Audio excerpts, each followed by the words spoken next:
Bismillahirrahmanirrahim. Assalamualaikum warahmatullahi wabarakatuh. Para hadirin, a'azani Allahu wa iyyakum. Di antara rukun iman yang wajib diyakini oleh setiap muslim adalah beriman kepada hari akhir. Iman kepada hari akhir merupakan pilar dari rukun iman.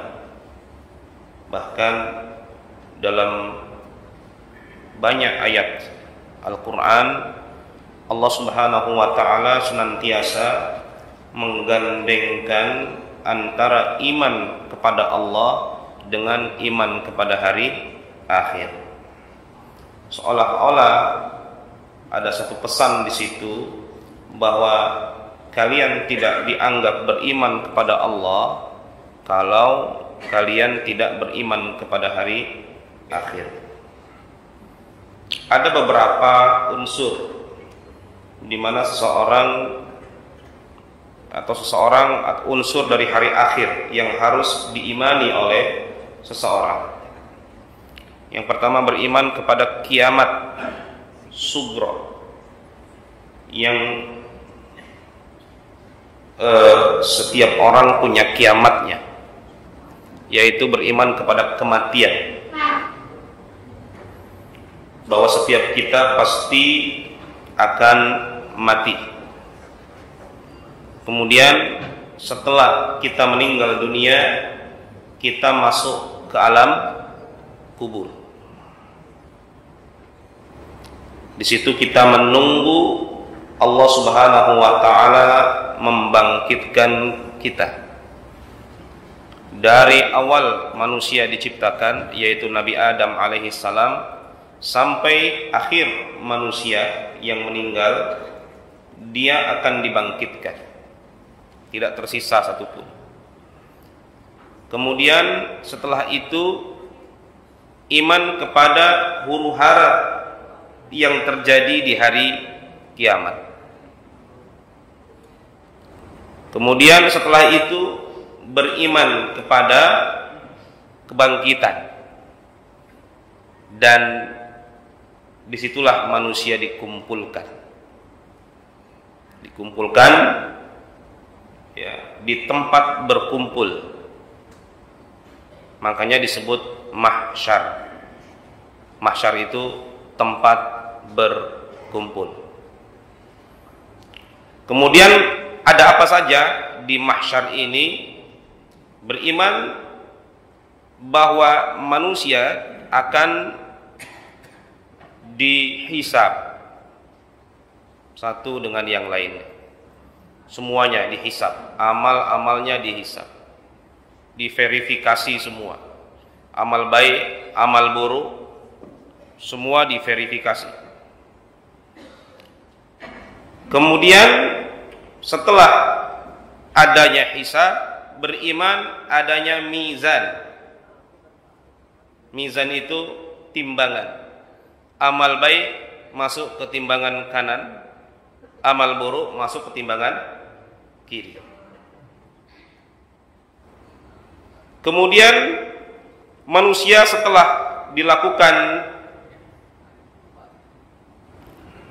hisab, kemudian setelah amalnya ditimbang, mereka semua digiring untuk melewati as-sirat.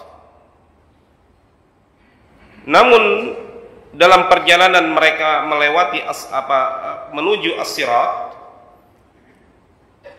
mereka mendapatkan telaga atau melewati telaga. Telaganya Rasulullah sallallahu alaihi wasallam. Ada yang minum, ada yang tidak mendapatkan minum. Kemudian setelah itu beriman kepada as-sirat. Manusia semuanya akan melewati as-sirat itu. siapapun pasti melewati as-sirat. Wa in minkum illa wariduha kana ala rabbika hatman maqdiyya. Dan tidaklah di antara kalian pasti melewatinya, dan itu sudah pasti, ketentuan yang pasti dari Allah Subhanahu wa ta'ala. Kemudian setelah itu beriman kepada surga dan neraka. Setelah melewati as-sirat, bagi yang tidak lewat sirat, waliyahzubillah, dia jatuh ke dalam neraka. Bagi yang berhasil melewati sirat, dia masuk ke dalam surga Allah Subhanahu wa ta'ala. Jadi bahasan tentang mahsyar sangat panjang sekali terkait dengan tahapan-tahapan itu tadi. Mudah-mudahan kita bisa persingkat, dan mudah-mudahan ini menjadi penyemangat kita untuk senantiasa beramal karena Allah Subhanahu wa ta'ala. Yang pertama yaitu tentang sebelum manusia itu dikumpulkan adalah mereka mengalami huru-hara dulu, Pak, di hari kiamat. Singkat saja bahwa hari kiamat itu terjadi sangat dahsyat sekali, dan hari kiamat itu mematikan semua manusia. Semua manusia mematikan,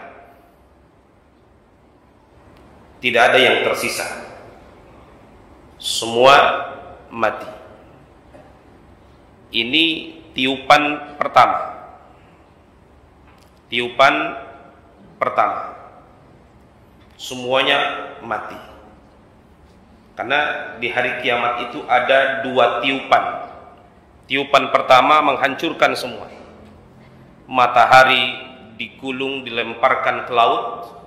Idza syamsu kuwirat, apabila matahari digulung, dilemparkan ke laut. Bayangkan matahari dilemparkan ke laut, kita nggak bisa membayangkan. Kemudian wa idzal biharu fujirat, dan apabila ketika matahari dilemparkan ke laut, airnya fujirat, seperti tsunami.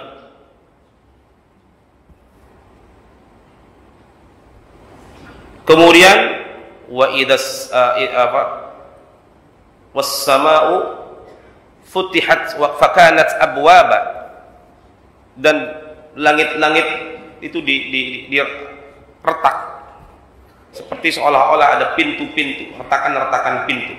Itu terjadi di hari kiamat, dan hilanglah semua kehidupan. Ini singkatnya seperti itu. Kehidupan hilang, kemudian fa'idza hum bis-sahirah. Pada tiupan yang kedua adalah tiupan yang membangkitkan semua yang mati. Sebagian orang-orang kafir tidak meyakini adanya hari kebangkitan ini. Mustahil. Bagaimana tulang belulang yang sudah rusak, kulit-kulit yang sudah rusak, bagaimana bisa utuh kembali dan bangkit kembali? Za'amal ladzina kafaru an la yub'atsu. Orang-orang kafir itu mengklaim mereka tidak akan pernah dibangkitkan lagi. Kata Allah, qul latub'atsunna wa latunabba'unna bima 'amiltum wa dzalika 'ala Allahi yasir. Kata Allah, pasti kalian akan dibangkitkan, dan pasti akan dikabarkan semua perbuatan kalian, dan itu sangat mudah bagi Allah Subhanahu wa ta'ala. Jadi ini adalah kepastian yang senantiasa diulang oleh Allah Subhanahu wa ta'ala dalam ayat-ayat Al-Quran. Aidza kunna idhaman nakhira, Kata mereka, bagaimana kami dibangkitkan? Kulit-kulit kami sudah habis. Kata Allah, fa'idha hum bis sahir. Tiba-tiba mereka dibangkitkan dan tiba-tiba mereka berada di sahirah, di padang yang luas. Itulah yang disebut dengan padang mahsyar.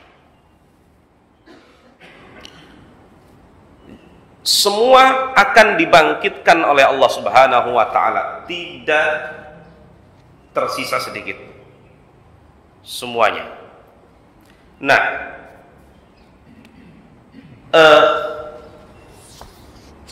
bagaimana manusia itu dibangkitkan?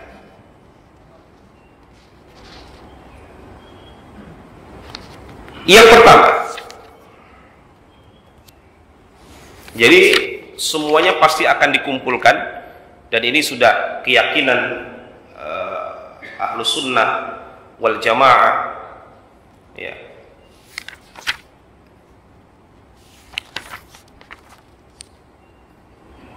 Yauma yajma'ukum liyaumil jam'i dzalika yaumut taghabun. Ingatlah hari di mana Allah mengumpulkan kamu pada hari pengumpulan. Itulah yaumut taghabun, hari didampakkan semua kesalahan-kesalahan. Taghabun. Nah, bagaimana mereka dikumpulkan, dibangkitkan? Ya, manusia dikumpulkan. Yang pertama dalam keadaan tidak beralas kaki, tidak berpakaian, dan tidak dikhitan. Jadi ya, kita seperti awal kita dilahirkan. Kama bada'na awwala khalqin nu'iduhu wa'dan 'alaina inna kunna fa'ilin. Dalam surah Al-Anbiya, sebagaimana kami memulai penciptaan pertama, begitulah kami akan mengulanginya. Jadi kita akan dibangkitkan tanpa alas kaki, tidak berpakaian, dan tidak dikhitan. Jadi yang kita kumpulkan, sepatu-sepatu yang bermerek itu nggak akan kepakai. Ya, ada orang beli sepatu untuk oroknya saja 10 juta, berlebihan gitu. Ada orang beli pakaian dengan harga yang beratus-ratus juta, di sana nggak dipakai. Jangankan di sana, meninggal saja nggak dibawa. Sudah, kalau meninggal ya sudah, 2 kali 1. Dimanapun meninggalnya.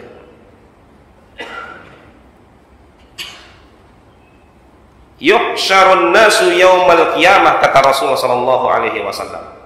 Di hari kiamat, manusia itu dikumpulkan hufatan, tidak beralas kaki, uratan, tidak berpakaian, ghurlan, tidak dikhitan.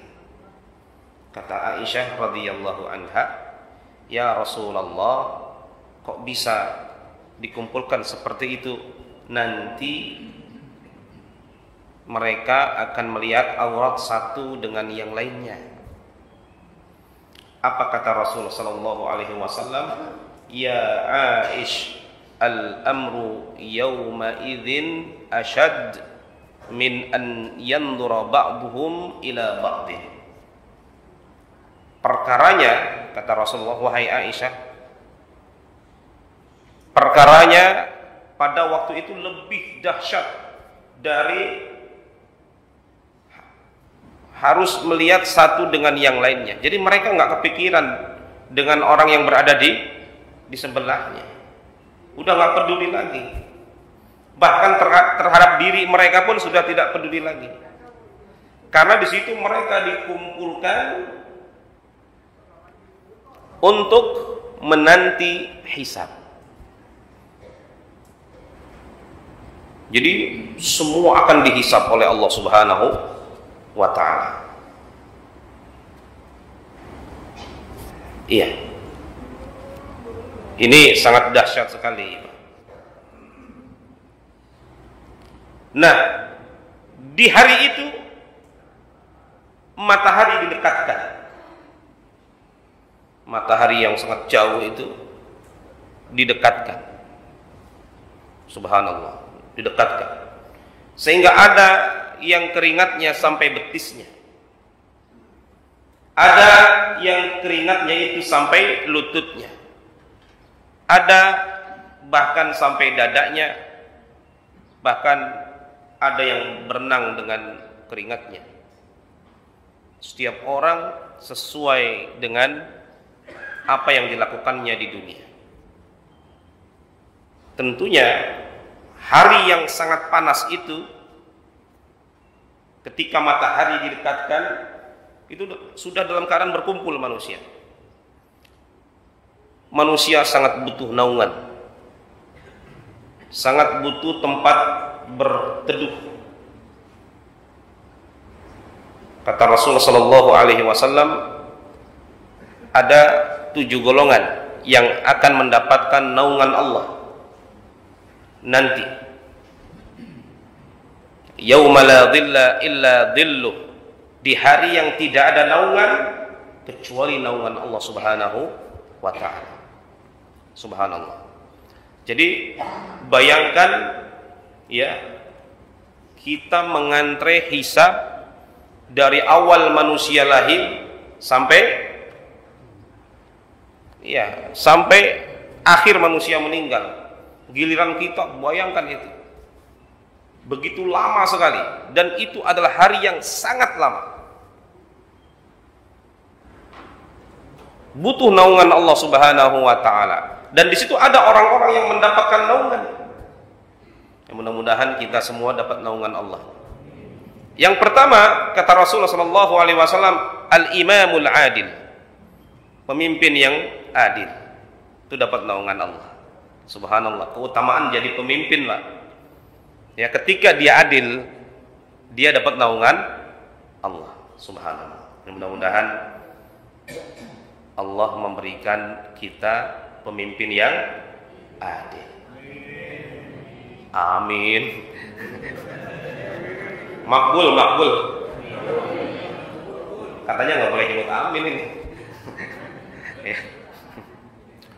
Pemimpin yang adil.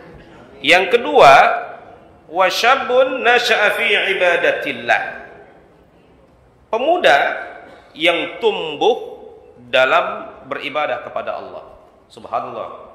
Ya, di masa-masa anak-anak lagi sering mainnya, anak-anak dengan berbagai macam pergaulannya, ini ada pemuda-pemuda yang istiqamah, taat kepada Allah Subhanahu wa ta'ala. Yang ketiga, wa rajulun mu'allaqun qalbuhu bil masajid, orang yang hatinya terikat ke masjid. Maksudnya apa nih terikat ke masjid itu, Pak? Bawa kasur, bawa ini pindah ke masjid itu enggak. Ya. Maksudnya adalah dia selalu menunggu-nunggu waktu sholat kapan. Jadi kalau misalkan zuhur itu jam 11:30, jam 12, ya. Jam 11:30 dia sudah siap. Dia sudah siap. Kok lama ya sholat apa? Merasa kok lama waktu sholat datang. Dia sudah siap standby. Ya, ini dia terikat ke masjid. Subhanallah. Kemudian yang keempat, warajulani tahabba fillahi ijtama'a alaihi wa tafarraqa alaihi. Dua orang yang saling mencinta karena Allah, dia berkumpul karena Allah, dia berpisah karena Allah. Yang kelima, seseorang, warajulun da'athum ra'atun dzata mansibin wa jammalin faqala inni akhafullah. Seseorang yang diajak oleh wanita, diajak berzina, ya. Tidak sekedar wanita, tidak sembarangan wanita, dzata mansibin wa jammalin, dia punya kedudukan, ya, wanita mungkin pejabat gitu ya, wa jammalin, dan kecantikan yang luar biasa. Orang ini menolak, inni akhafullah, saya takut kepada Allah. Ya, berat itu Pak, godaan seperti itu berat Pak. Sekarang mungkin kita nggak mungkin kalau saya, wallahu alam bisawab, kalau terjadi. Ya, yang ngajaknya wanita yang dzata mansibin wa jamal. Ya. Kemudian yang ke-6, wa rajulun tasaddaqa bi shadaqah fa akhfaha hatta la ta'lam shimaluhu ma tunfiqu bi yaminih. Orang yang bersedekah, dia menyembunyikan sedekahnya. Jadi enggak bawa-bawa media. Ya, sedekah ya sedekah. Ya. Sampai-sampai tangan kirinya tuh enggak tahu apa yang diinfakkan oleh tangan kanannya. Ya, subhanallah. Dan yang terakhir, wa rajulun dzakarallaha khaliyan fafadat ainah. Seseorang yang mengingat Allah sendirian, tidak ada siapapun, ya, di malam yang sangat hening sekali, dia mengingat dosa-dosanya, mengingat berbagai macam kesalahan-kesalahannya, sehingga air matanya mengalir, menyesali segala perbuatannya. Mereka lah yang mendapatkan naungan Allah Subhanahu wa taala nanti di hari kiamat. Dan mudah-mudahan kita ada di antara 7 golongan ini.